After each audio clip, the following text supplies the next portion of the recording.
Bulatkan tekad kuatkan hati, negeri ini memanggilmu kawan. Belajar bergerak berbagi untuk negeri, guru penggerak majukan pendidikan. Guru penggerak menghamba pada murid, kreatif rancang pembelajaran. Hargai potensi, tingkatkan prestasi, lahirkan profil pelajar Pancasila.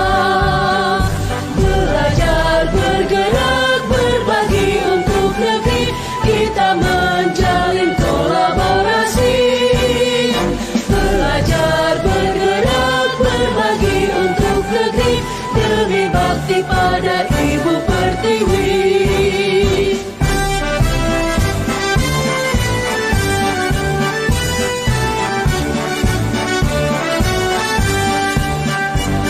Bulatkan tekad kuatkan hati, negeri ini memanggilmu kawan. Belajar bergerak berbagi untuk negeri, guru penggerak majukan pendidikan. Guru penggerak menghamba pada murid, kreatif. Assalamualaikum warahmatullahi wabarakatuh. Waalaikumsalam warahmatullahi wabarakatuh.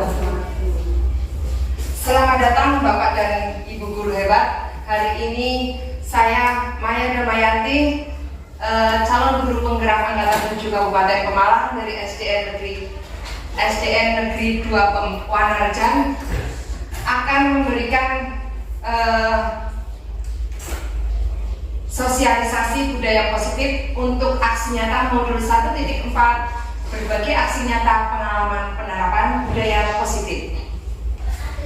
Alhamdulillah hari ini walaupun siang-siang teman-teman kelihatan bahagia. Mungkin teman-teman pernah mendengarkan lagu pelajar Pancasila ya, yang bangun dan bukalah matamu. Yuk kita nyanyi sama-sama. Bangun dan bukalah matamu, saatnya meraih mimpimu.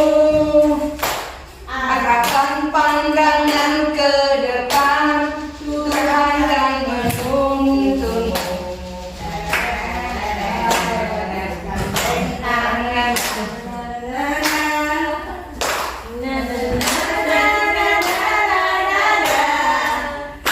Bergandeng tangan untuk negeri, kita terus torehkan prestasi.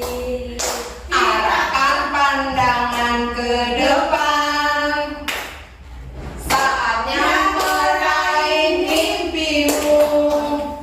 Bergandeng tangan untuk negeri, era kita menanti berseri.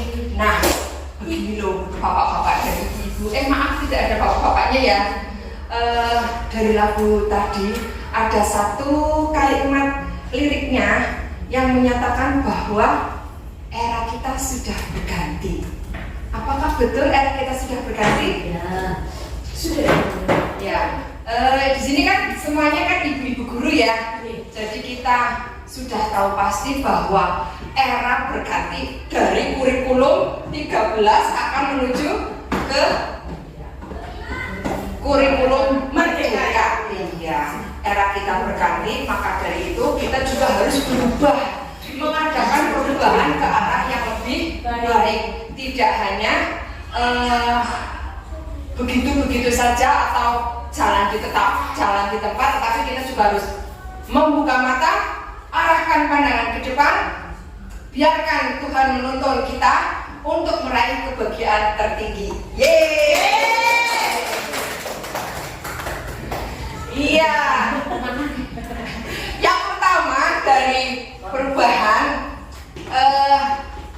itu yang diinginkan di sini adalah perubahan ke arah yang lebih baik. Ya, jadi disinilah konsep utama budaya positif. Kita akan mengadakan perubahan paradigma belajar. mempelajari disiplin positif, mengetahui kebutuhan dasar manusia, mengetahui motivasi perilaku manusia, mengetahui posisi kontrol manusia, apa itu keyakinan kelas, dan apa itu segitiga restitusi. Nanti kita akan coba belajar bersama-sama di sini bareng-bareng.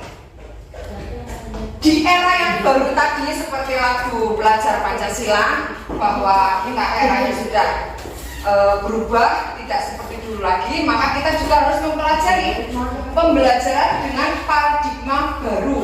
Pembelajaran dengan paradigma baru ini dirancang berdasarkan prinsip pembelajaran yang berdiferensiasi, sehingga setiap siswa belajar sesuai dengan kebutuhan dari tahap perkembangannya untuk mewujudkan profil pelajar Pancasila. Nah, apa sih yang dimaksud dengan pembelajaran berdiferensiasi? Kemarin kan kita KKD sudah sedikit menyentil tentang pembelajaran berdiferensiasi. Masih ada yang masih ingat apa tidak? Belajar Bu. Gimana Bu Dinda? Different itu berjenis-jenis ya Bu Maya. Benar apa sih? Yang different itu apa ya Bu Ika? Berbahasa Inggris? Adalah perbedaan. Perbedaan, betul. Mereka.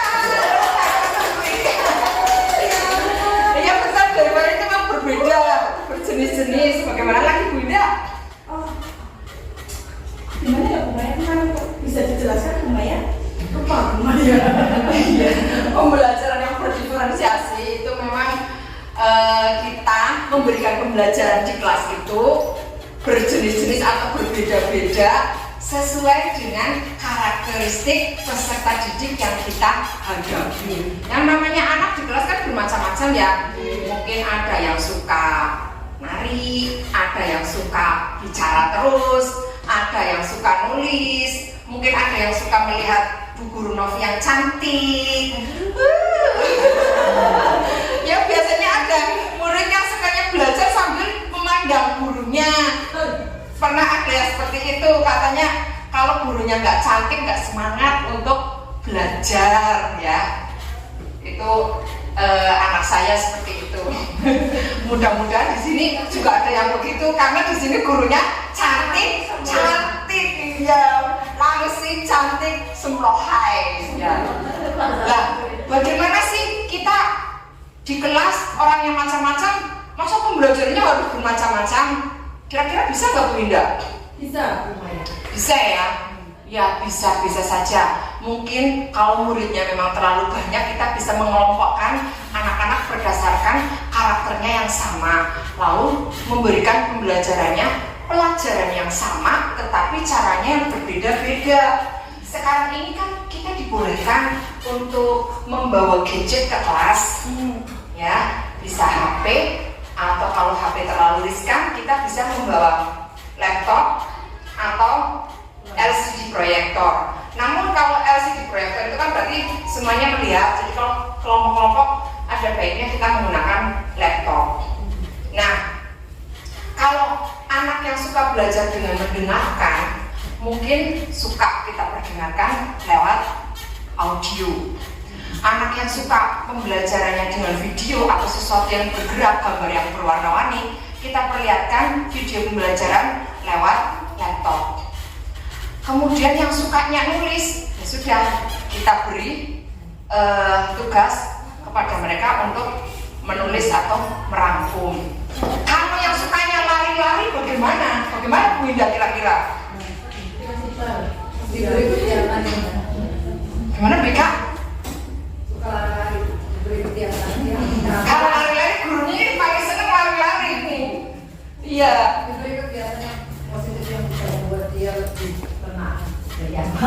Lebih tenang, berarti ditenangkan. Apa nggak justru harus keluar? Ya mungkin diberi keterampilan, betul ya. Diberi keterampilan. Betul. Kira-kira pembelajaran yang berdiferensiasi seperti itu.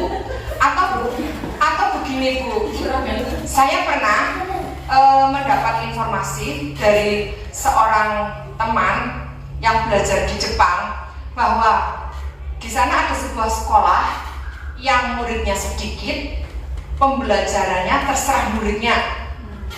Ketika saya mempelajari pendidikan ala Ki Hajar Dewantara yang berpusat kepada murid, saya langsung teringat kepada beliau. Katanya di kelas itu paling banyak hanya 15 anak. Jadi setiap kali anak datang, dia dibebaskan belajar apa saja, sudah ada jadwalnya. Hari ini kita akan belajar ini. Silakan kamu mulai dari mana yang paling kamu sukai. Jadi pagi-pagi ketika anak masih bersemangat, dia boleh belajar apa yang paling dia sukai.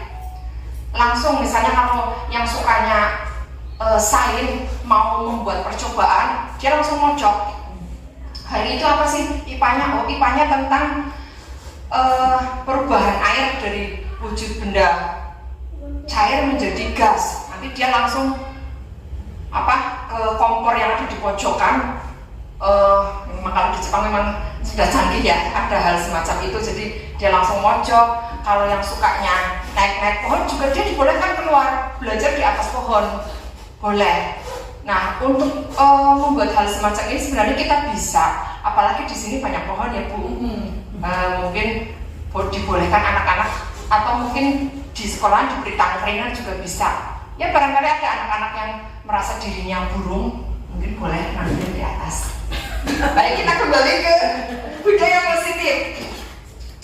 Di sini tadi kita pernah mendengar waktu upacara bahwa anak-anak harus disiplin. Nah, kira-kira kalau ada kata disiplin yang terbayang pasti hukuman, peraturan, tata tertib. Mungkin juga harus datang tepat waktu. Padahal disiplin itu sendiri apa? Disiplin sebenarnya kalau dalam buku Ki Hajar Dewantara, beliau itu memaknai disiplin, belajar itu dari kata awalnya dari bahasa Yunaninya yaitu disiplin atau belajar. Belajar kan terlalu jauh ya kalau kita di sini bahwa disiplin itu sesuatu yang kepatuhan, harus, hukuman, ternyata artinya adalah belajar. Nah, belajar yang bagaimana? Belajar yang dimaksudkan di sini kalau menurut Ki Hajar Dewantara sendiri itu disiplin sini belajar semuanya bersama-sama. Disiplin positif merupakan salah satu cara penerapan disiplin yang bertujuan untuk menumbuhkan kesadaran serta memberdayakan anak untuk melakukan sesuatu tanpa sogokan, iming-iming atau hukuman. Jadi disiplin yang dimaksudkan di sini jauh sekali dari hukuman, jauh sekali dari peraturan. Apakah kita sudah melaksanakan disiplin sesuai dengan apa yang dimaksud Ki Hajar Dewantara? Belum. Kenapa belum, Bu Yuli? Ya, karena gini, kalau tadi sesuai dengan kita belajar ya, sesuai dengan kemauan anak, kita anaknya terlalu banyak. Kemauannya yang semakin besar anak, semakin penjangkauannya kan semakin susah, semakin sulit, banyak kemauan. Akhirnya kita untuk melakukan kata disiplin dalam anak supaya belajar sesuatu, akhirnya belum bisa sebenarnya. Karena itu tetap karena masih dalam anak-anak sendiri masih dalam pantauan, harus dalam pantauan. Kalau nggak bisa, anak boleh manjat pohon. Iya ya, kalau anak boleh manjat pohon nggak apa-apa. Kita juga harus mengantisipasi keamanannya sudah terjamin atau belum. Iya betul, seperti itu. Seperti apa? Karena kita nyangkut pokoknya keamanan anak bagian dari tanggung jawab kita di sekolah. Betul. Kembali ke orang tua juga. Jadi memang mungkin faktornya tetap seperti tadi berimbangnya. Di sini satu kelas, di sini mungkin 40 anak, di sana 15 anak. Betul. Iya. Kemungkinan, tapi tetap saja kita harus berusaha paling tidak mendekati ke hal itu. Paling tidak kita meninggalkan hukuman agar anak-anak itu melakukan pembelajaran, karena disiplin tadi adalah artinya pembelajaran dengan kesadaran sendiri tanpa harus dipaksa, tanpa harus diberi hadiah. Ternyata memberi hadiah itu tidak baik karena apa?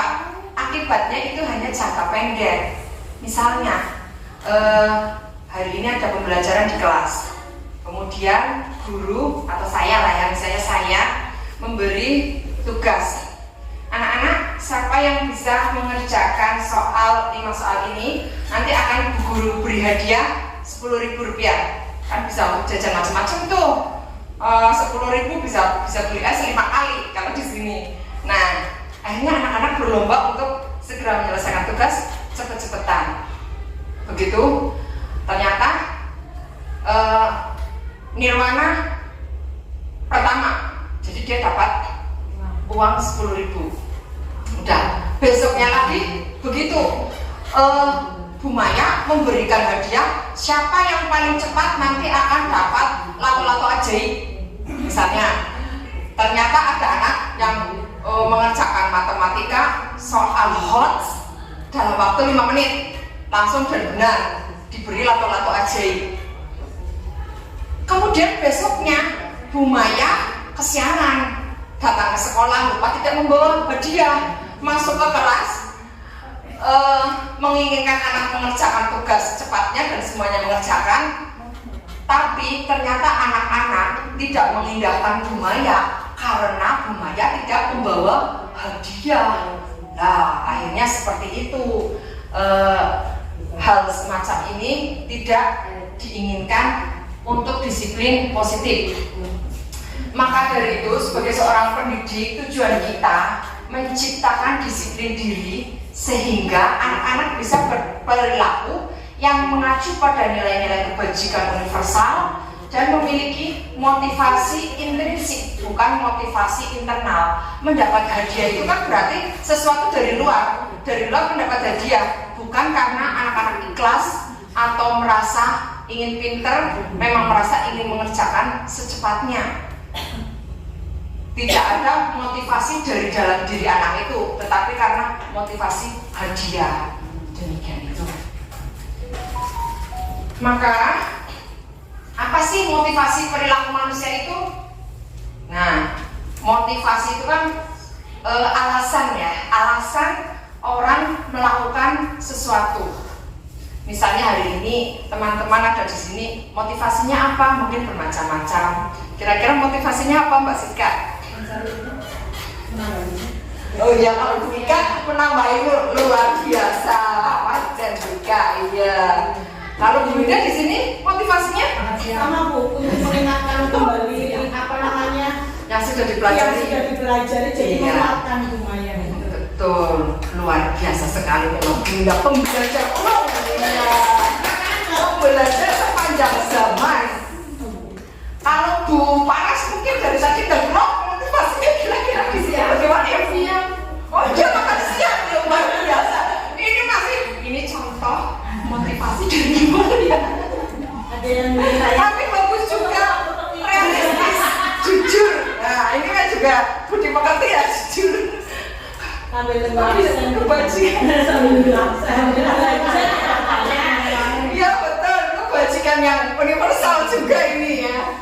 Ya, motivasi merupakan dorongan yang timbul pada diri seseorang secara sadar atau tidak sadar untuk melakukan suatu tindakan dengan tujuan tertentu. Alasan apa Bapak dan Ibu ada di sini sekarang? Itu kira-kira motivasi itu seperti itu.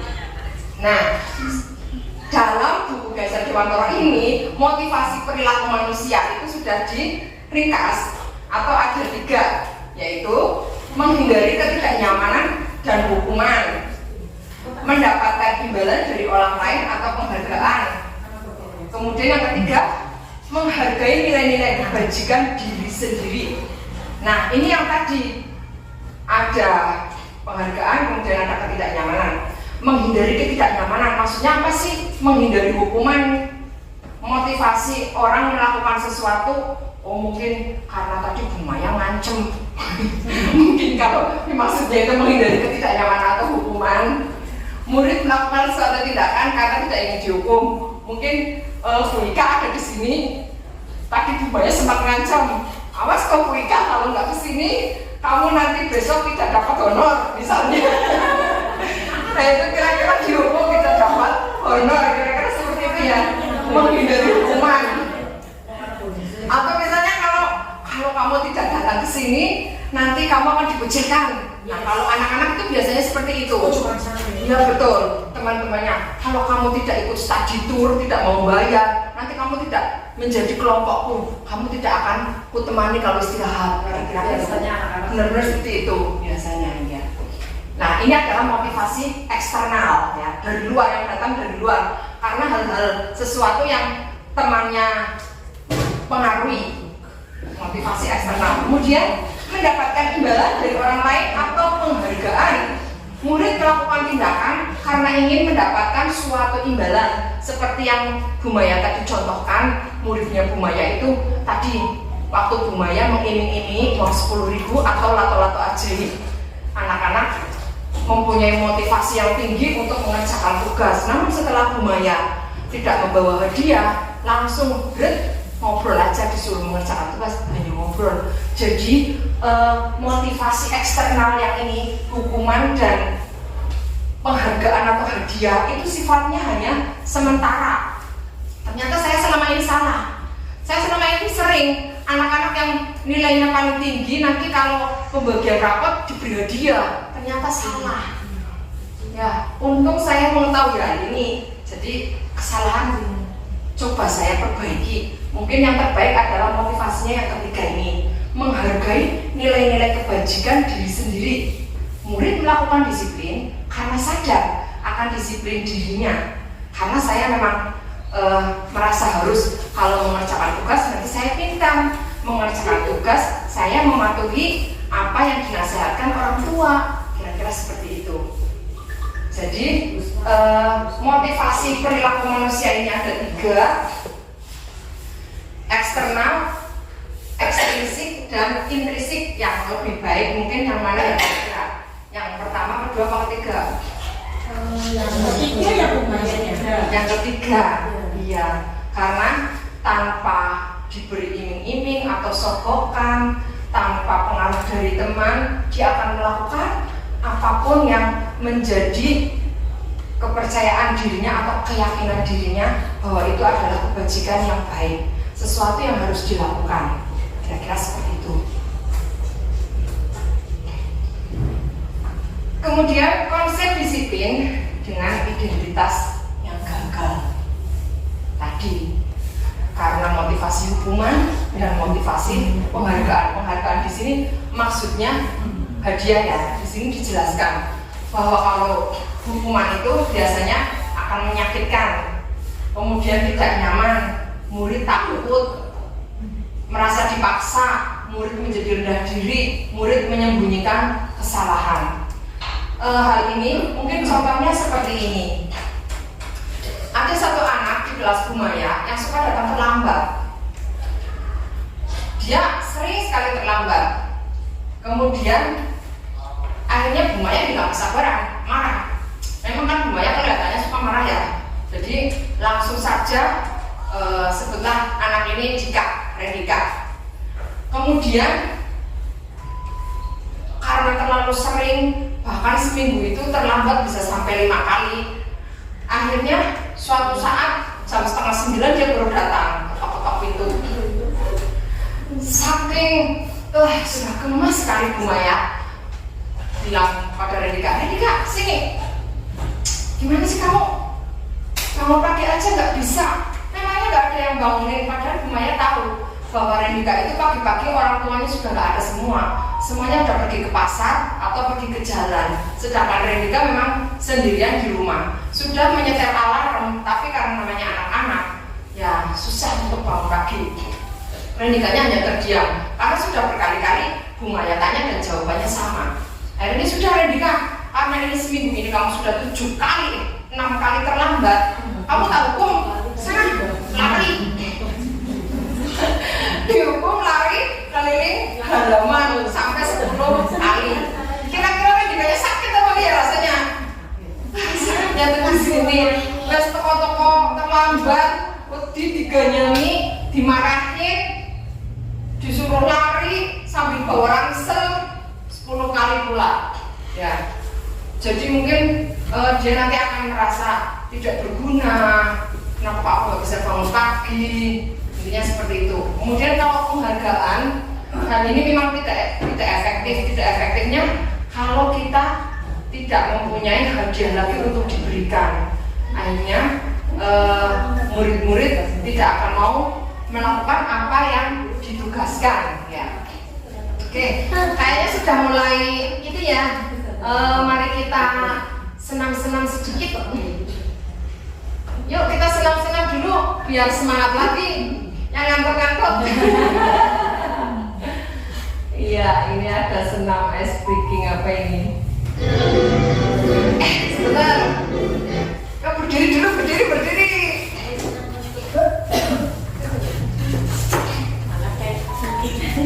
Membentuk sudut smile. Bibirnya dulu coba. Iya. Baik.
Yang luar biasa diputarnya.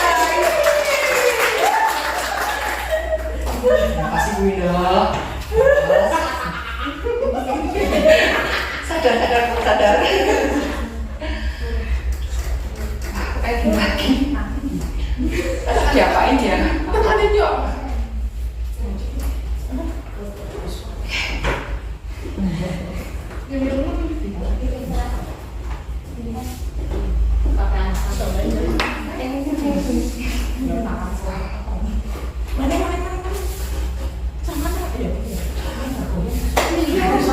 Nah, sampailah kita pada konsep disiplin dengan identitas yang sukses. Kalau tadi konsep disiplin dengan identitas yang gagal, itu penandanya hukuman dengan penghargaan. Kenapa dikatakan gagal? Karena akibatnya hanya sementara. Sementara di sini konsep disiplin dengan identitas yang sukses, kemungkinan nanti akibatnya akan lebih lama, yaitu dengan konsekuensi dan restitusi. Mungkin teman-teman sudah pernah mendengarkan kata-kata konsekuensi dan restitusi.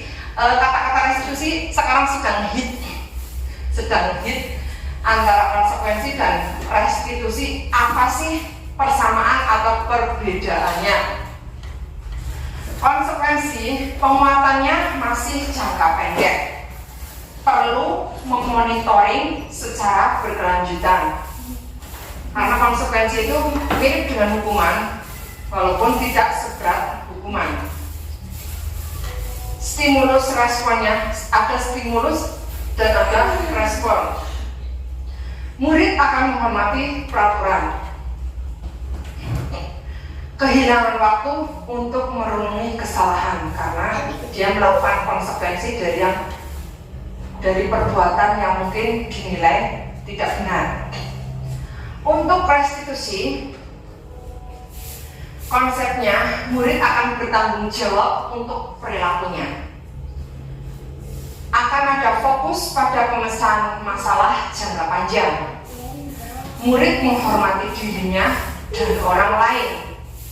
Teori kontrol diri atau dirinya yang memegang kontrol. Murid bersemangat memperbaiki kesalahan.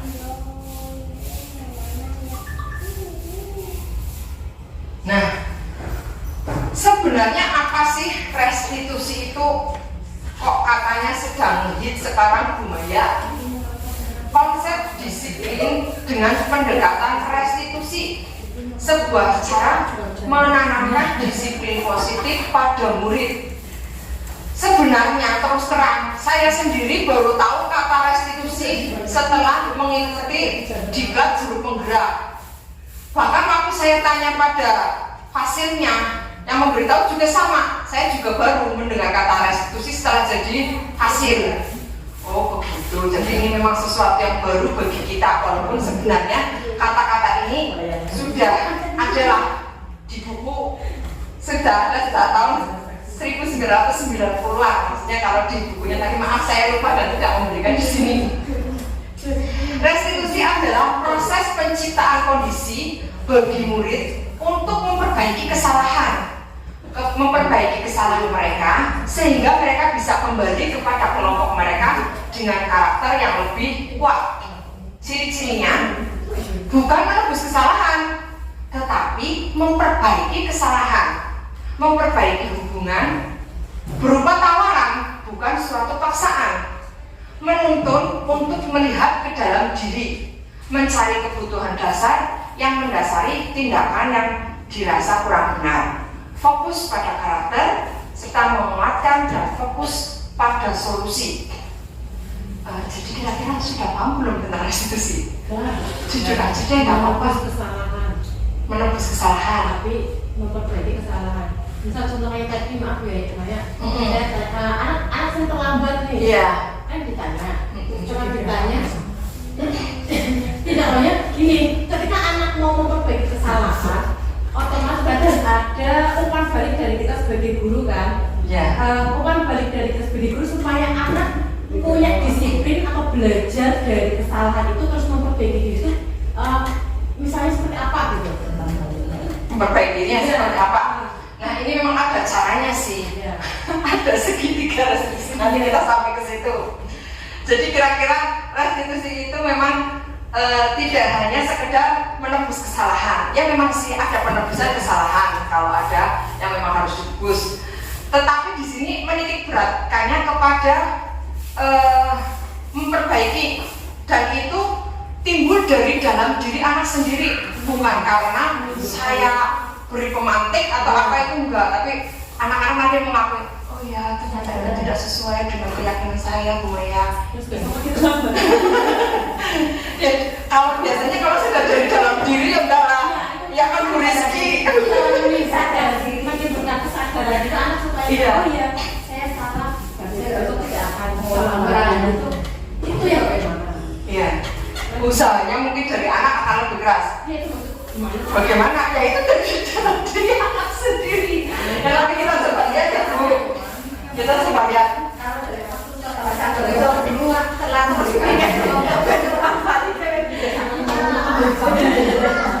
Jam pertama tuh kayak Kita lihat di mana ya?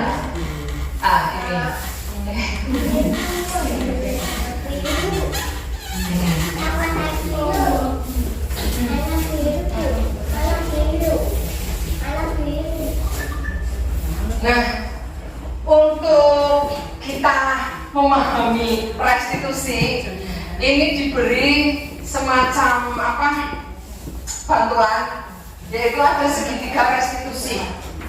Di mana di sini pertama itu ada tahapan restitusi itu dengan segitiga restitusi ini, yaitu tahapan pertama adalah menstabilkan identitas. Menstabilkan identitas itu bagaimana? Gini loh, misalnya ada anak salah, tapi dia selalu terlambat.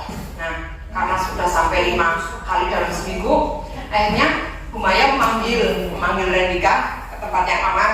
Mungkin kelas sekolah itu nggak ada teman, maksudnya juga sendiri. Ya, kemudian mungkin kan Rendika sudah merasa bersalah sekali, sudah lagi aku terlambat, lagi aku dipanggil lagi gitu, sudah merasa begitu, sudah wajahnya itu sudah merasa bersalah. Maka dari itu kita jangan emosi. Lah itu makanya kalau mau memberikan tahapan restitusi sebaiknya jangan pada saat itu, tapi nanti kalau kitanya juga sudah tenang. Karena kalau pada saat kita juga gembreget sudah malah nanti nggak jadi, malah jadinya memberi hukuman. Maka itu kita juga harus tenang.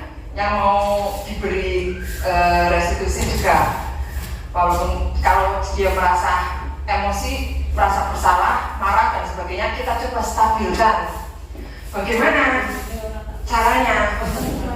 Dengan upaya pertama mungkin kita menjadi temannya. Kita mencoba menjadi temannya dengan ngomong, gimana Rendika? Ya Bu, jangan apa lagi. Kita jawabannya seperti itu. Ya sih, setiap orang itu pernah melakukan kesalahan. Nah, dengan seperti itu kan, oh berarti Bu Maya pernah juga melakukan kesalahan. Mungkin Rendika kan berpikir seperti itu. Nah, kamu bukan satu-satunya sih yang terlambat.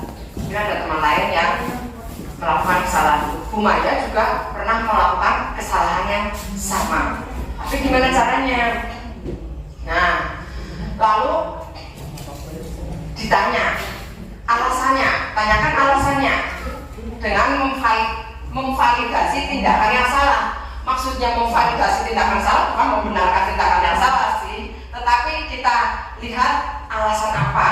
Nah, kamu melakukan hal demikian tentunya punya alasan mengapa melakukan itu. Nah, nanti kan Rendika pasti punya, Bu, saya malam-malam karena kalau mau misalkan PR sampai jam 9 malam, jadi jam 9 malam kan tidur harusnya, hatinya saya tidur. Tapi ternyata begini, setelah mengerjakan tugas, saya baru boleh main game. Nah, akhirnya main gamenya jam 9 malam. Jam 9 malam baru main game terus saja, mesti kalau main game kan sampai lupa waktu jam 12. Nah, oh kamu ternyata bangun kesiangan karena main game. Kira-kira main game itu penting apa tidak? Apakah ada hal yang lain yang lebih penting? Kira-kira kita beri bermacam-macam tawaran pilihan yang mungkin bisa sampai ke Rendika. Nah, mungkin Rendika mesti langsung berpikir, iya sih, kan karena main game kamu terlalu malam, kamunya kesiangan, kamu terlambat. Kira-kira menurut kamu sesuai apa tidak dengan kebajikan, dengan keyakinan. Nah, Rendikanya sendiri kan bagian kan, dia nggak sesuai dengan apa yang saya yakini. Takutan.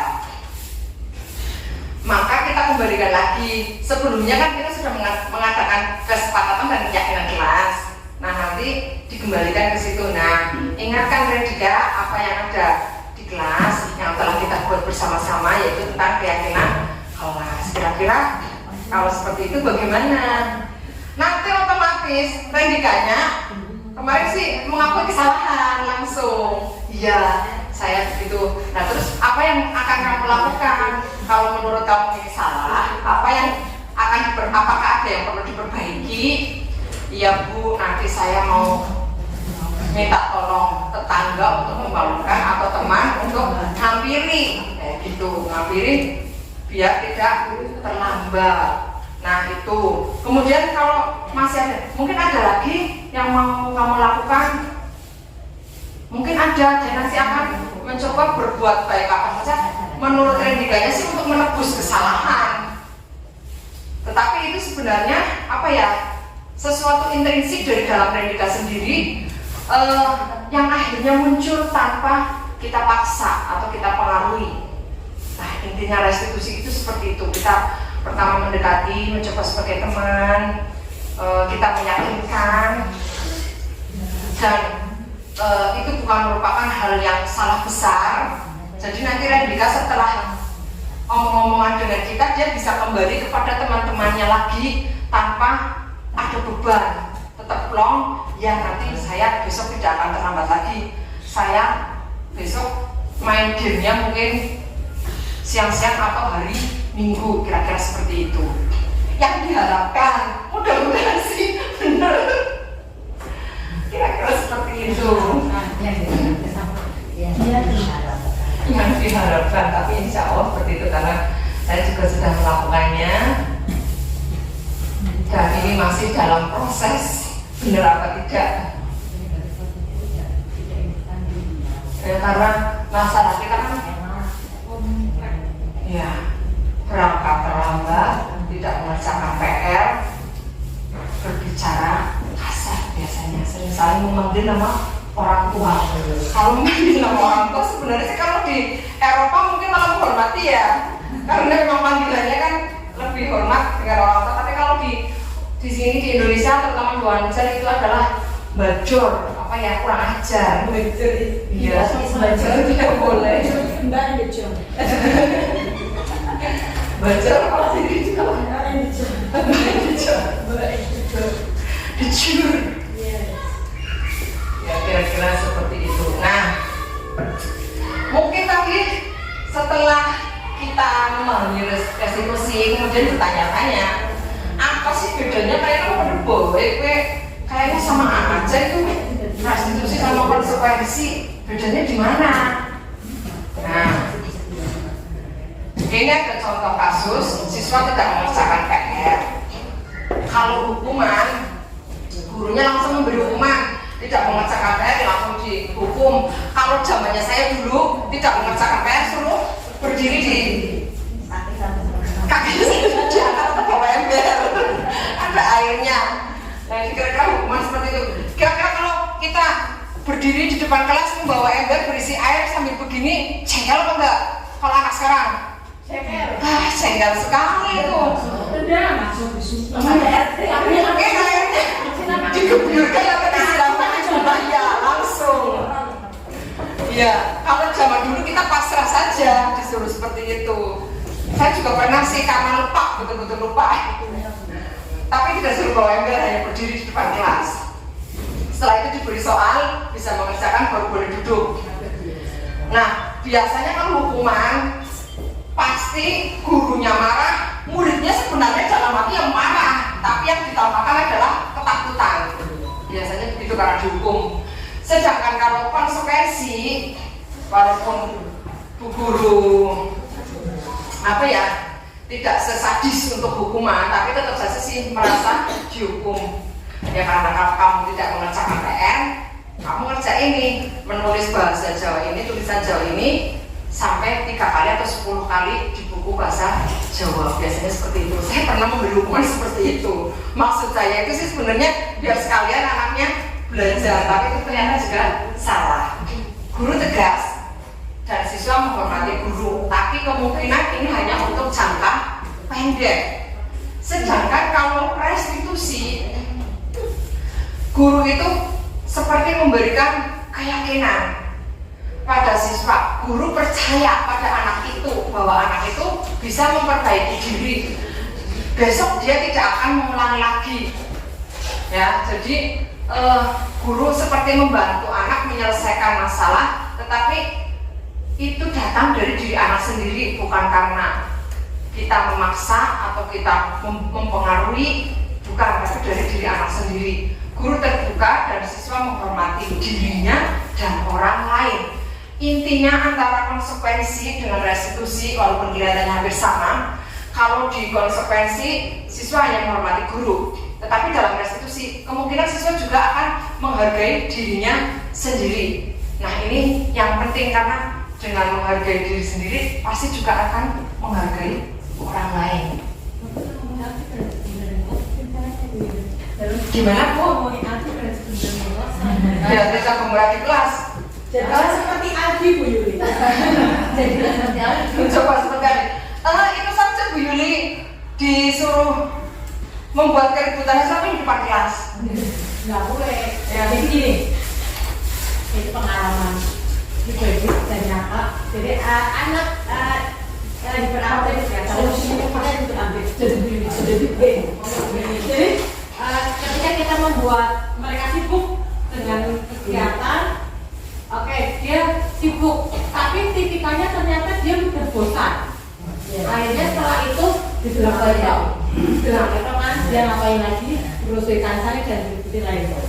Ketika diberikan tugas sama mengerjakan, kerjakan dulu, baru boleh ini gitu kan. Dia mengerjakan, tapi ketika dia bosan lagi, mengulangi lagi. Saya memberikan apa ya? Jadi stimulus apa yang bisa saya berikan kepada anak-anak yang seperti itu. Gimana Bunda? Muridnya Bunda banyak yang kayak gitu. Banyak sekali. Tapi kalau memang Aldi mau kebetulan waktu itu kan saya juga pernah Aldi di tempat lesku. Oh, pernah les di Bunda. Iya, jadi saya waktu itu kan dengan Aldi itu saya berusaha menjadi seperti Aldi Bu. Jadi dia melihat sosok saya itu kayak dia itu merasa ini ya senyum kayak gitu. Ternyata aku seperti itu. Jadi kayak istilahnya Refleksi. ya, kayak di pelajarannya Kumaya, mohon maaf, mungkin di situ guru sebagai kayak teman sebangku. Ketika Aldi waktu itu aktifku, saya juga lebih aktif daripada Aldi. Jadi dia itu hebat Bu Yuli. Dia itu belum mau bingung. Saya kok seperti ini kayak gitu.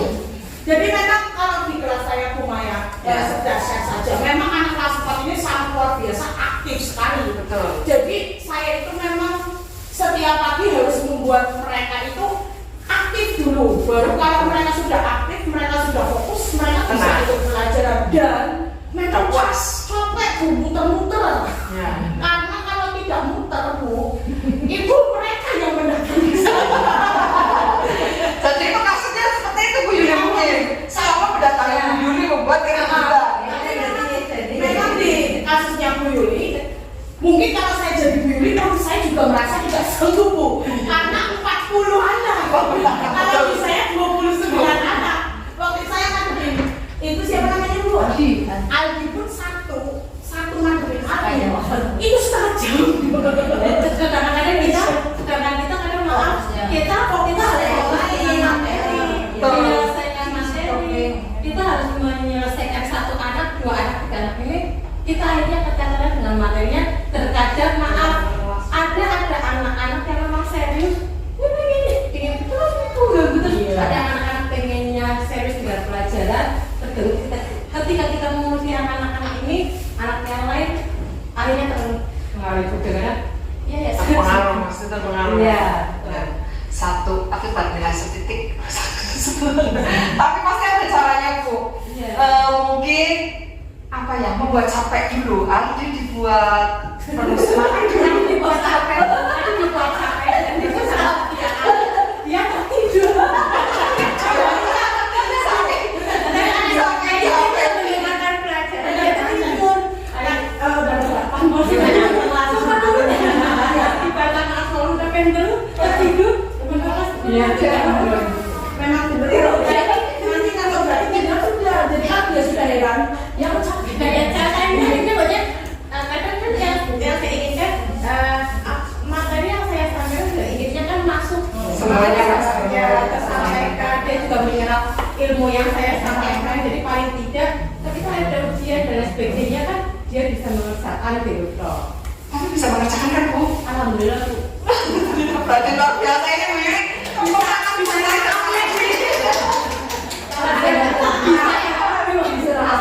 Ya, kalau untuk kasusnya Aldi ini memang luar biasa berarti ya.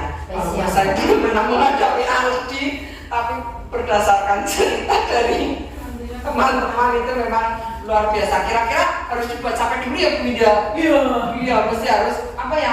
Mungkin pagi-pagi harus aktif Bu. Kadang-kadang aktif sekali. Tapi memang kadang-kadang untuk membuat satu anak menjadi bagian kelompok yang lain, kita memang sementara fokus dulu sama anak ini. Akhirnya yang lain sementara ikut dulu. Nanti kalau oh ya teman-teman juga ternyata mau kayak aku, jadi gantian dong. Aku juga mau ikut kayak teman-teman. Maksud saya itu berarti kalau pagi itu memang ada aktivitas yang fisik yang mungkin agak melelahkan, mungkin dengan yel-yel AC lole, AC mungkin tapi sambil ini tangan ikut tangan kaki dubrak-dubrak. Nah masalah kan kalau pagi-pagi silakan bergedung-gedungan biar semangat. Mungkin drum band dibawa masuk, maksudnya ini loh suara-suaranya. Dan itu kan mungkin agak melelahkan dan kalau sudah senang biasanya anu sih walaupun hanya sebentar nanti dikasih ice breaking lagi. Atau mungkin diajak main tembak-tembakan Bu. Ya kalau main tembak-tembakan itu di kelas 6 selalu sukses untuk membuat anak bersenang-senang lalu mau ikut serius begitu. Ya. Mungkin lain kali kita main tembak-tembakan dulu biar sama biar mau ditembak-tembakan. Sudah pernah lihat tembak-tembakan saya kan Bu? Belum. Memang itu salah satu permainan kalau di kelas 6 tembak-tembakan ada suara-suara, berpikir keras, berpikir cepat, lalu aktif. Itu tembak-tembakan memang seperti itu. Apa ya kalau anak-anak yang nggak suka ketenangan biasanya senang karena ada dor seperti itu. Nah ini adalah 5 posisi kontrol restitusi. Penghukum, pembuat rasa bersalah, teman, pemantau, manajer. Sebenarnya sebagai seorang guru, kita pasti pernah melakukan semua ini, betul apa tidak? Iya, pernah melakukan semua ini. Walaupun untuk posisi penghukum, pembuat rasa bersalah atau pemantau itu memang tidak dianjurkan. Paling tidak kita sampai ke teman lah. Kalau kita sudah bisa sampai ke manajer, luar biasa. Berarti sudah lulus untuk memahami materi ini. Berarti kita juga bisa bisa menahan emosi, bisa membuat anak otomatis yakin, bisa memperbaiki diri sendiri tanpa harus disuruh-suruh atau harus dengan penghargaan ataupun dengan sogokan. Nah, paling tidak biasanya guru itu kalau bisa sampai ke posisi teman itu sudah bagus. Teman, manajer. Nah, kalau Bu Yuni sudah sampai mana ya Bu menghadapi adik? Semuanya.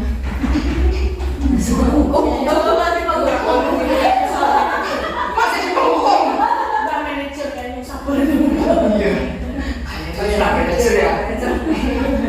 Kita coba Bu nanti kalau Aldi ada sesuatu yang dilakukan tidak sesuai dengan kesepakatan kelas, dicoba restitusi ya Bu. Maksudnya gini, boleh nggak sih tadi kan pemberian hadiah itu nggak boleh, tapi kita boleh nggak sih mengapresiasi ketika anak-anak itu kan anak-anak itu kan maksudnya bisa mengerjakan atau dia pandai sebagai bentuk apresiasi bahwa oh dia kan sudah bisa mengerjakan sendiri, terus dia mengerjakan dengan baik semua. Apa kita tidak boleh memberikan apresiasi berupa nilai atau hadiah? Kalau nilai sih boleh.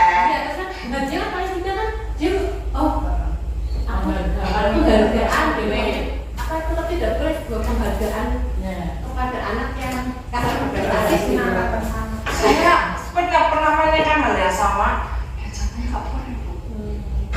Padahal kita setiap hari kan memberi nilai makanya. Kalau nilai sih memang sudah kewajiban guru ya, memang kita harus itu juga bentuk apresiasi. Iya.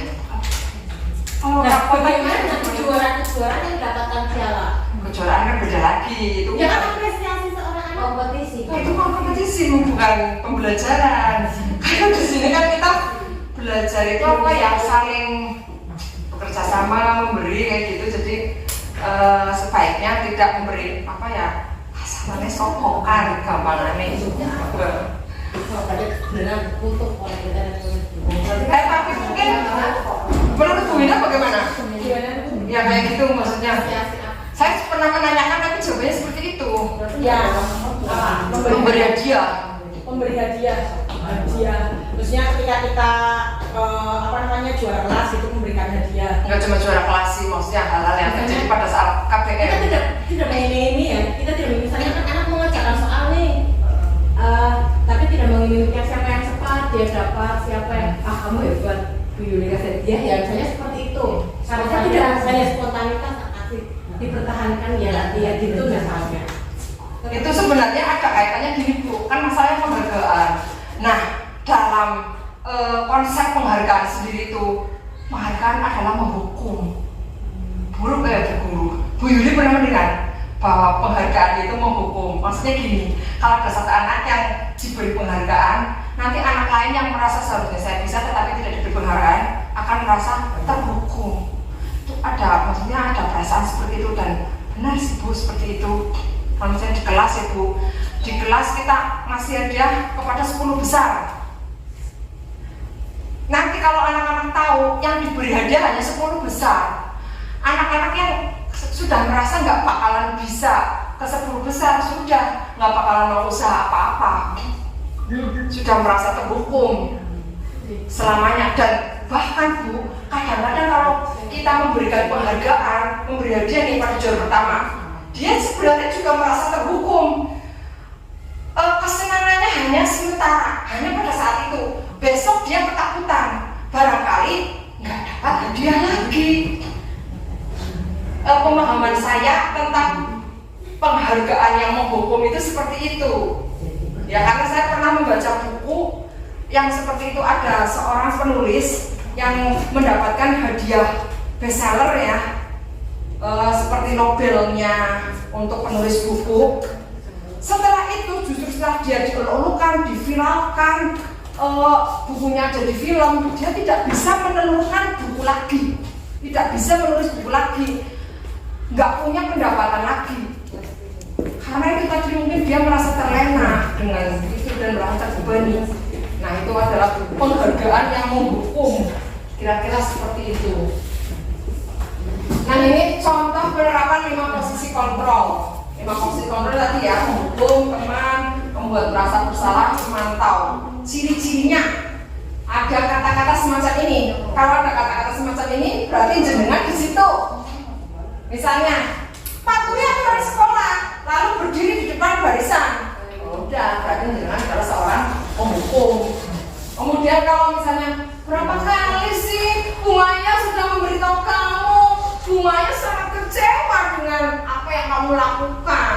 Itu berarti membuat merasa bersalah. Kalau anak digitukan, kamu kok gak kasihan sama guru, pasti akan merasa bersalah. Oh iya, saya kok gak kasihan sama gurunya, kira-kira begitu. Teman, ayolah yang tertib, buat guru bangga. Kali ini tidak apa-apa, kamu salah.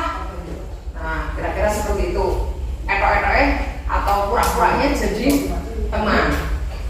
Pemantau itu biasanya selalu menunjukkan peraturan.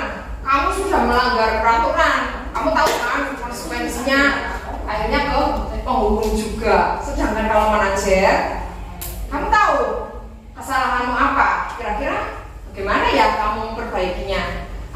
bagaimana ya kira-kira bisa diperbaiki nggak ya? Kamu punya ide nggak untuk memperbaiki? Diserahkan lagi kepada sang anak. Jadi bukan kita yang memberikan perbaikan atau hukuman atau disuruh mematuhi peraturan, tapi anak sendiri yang memberikan ide. Oh iya Bu, saya salah, nanti saya akan mengajari ini, karena dia merasa bersalah. Mungkin ada penebusan juga sih untuk menebus kesalahan, dia berbuat baik. Nah, makanya Bu, Pak, Paknya nggak ada. Sebelum kita melakukan posisi kontrol itu, memang sebaiknya pada awal semesteran di kelas kita membuat keyakinan kelas, kesepakatan kelas. Bagaimana sih caranya? Ya ini pokoknya kesepakatan anak-anak bersama ya. Misalnya, mengapa sih tidak peraturan saja? Mengapa harus keyakinan kelas? Peraturan tetap ada, peraturan sekolah, tetapi didampingi oleh keyakinan kelas yang nanti dibuat oleh anak-anak sendiri, bahwa anak-anak itu yakin apa yang dia tulis itu benar, baik, dan harus dilakukan. Ya. Mengapa kita memiliki peraturan harus menggunakan helm bila mengendarai kendaraan roda 2? Mengapa kita memiliki peraturan 3M, menggunakan masker, mencuci tangan, menjaga jarak 1,5 meter? Mengapa kita memiliki peraturan harus datang tepat waktu pada saat mengikuti pelatihan? Ini adalah peraturan. Kalau bedanya dengan keyakinan, keyakinan itu dimulai dengan kata-kata yang positif. Misalnya, pertama itu kita memberikan apa ya? Ditanya kepada anak-anak, kira-kira kelas ini nantinya ingin dijadikan kelas impian yang seperti apa? Kalau misalnya kelas impiannya tenang dan damai, nah dibuat keyakinan kelasnya. Kalau biar tenang dan damai berarti kelasnya harus bagaimana ya? Saling menyayangi, berbicara harus sopan, berbicara tidak menyakiti teman lain, kira-kira seperti itu. Tapi tidak boleh menggunakan kata tidak boleh, harus sesuatu dimulai dengan yang positif, menyayangi, bukannya tidak boleh berkelahi, jangan seperti itu, tapi harus dengan kata yang positif langsung, seperti kalau kita membaca silato. Kegiatan membuat keyakinan kelas. Nah, bagaimana ini urut-urutannya? Guru berdiskusi kepada siswa mengenai kelas impian, ya, kelas seperti apa sih yang kalian inginkan. Kemudian membuat kesepakatan kelas agar kelas impiannya itu terwujud sesuai dengan impian anak-anak. Guru dan siswa merumuskan keyakinan kelas, kemudian nanti ditempel. Saya sendiri baru melakukannya minggu kemarin, belum sempat saya rekap untuk ditempel. Nanti kalau sudah itu mungkin bisa saya perlihatkan lah.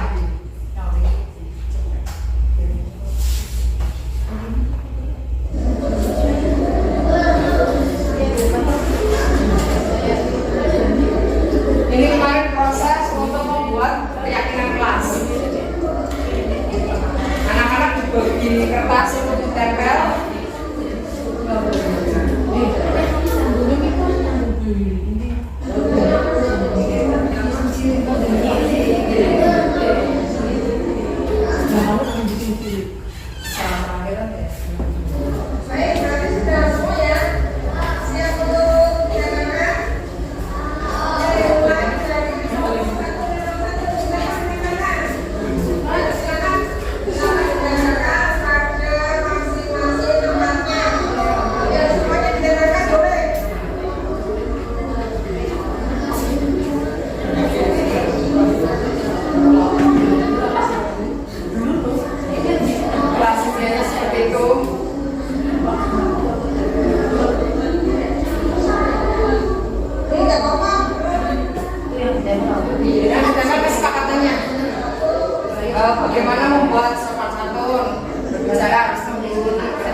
Iya, dengan demikian sudah sampai pada saya terakhir.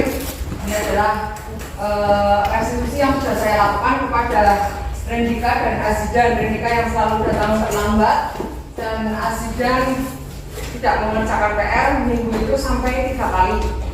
Sedangkan Rendika sudah berkali-kali, susah sekali. Walaupun di restitusi juga masih belum ini. Walaupun ya selalu ada penyesalan di wajahnya, tetapi belum berhasil juga. Saya belum tahu lah bagaimana cara biar sampai ke hati.